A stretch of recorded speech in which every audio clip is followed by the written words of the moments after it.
wit, oranje,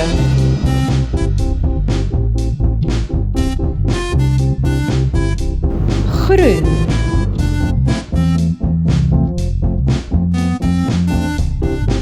geel. Nou gaan ons oor vorms leer. Hierdie is 'n vyfhoek. Hy het 5 hoeke en 5 sye.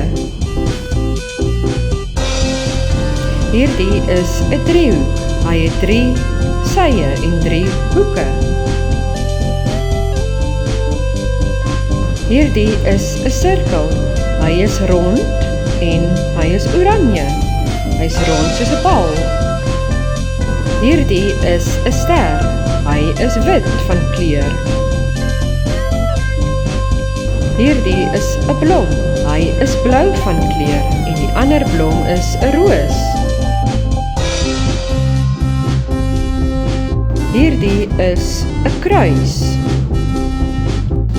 Like asseblief my video en subscribe.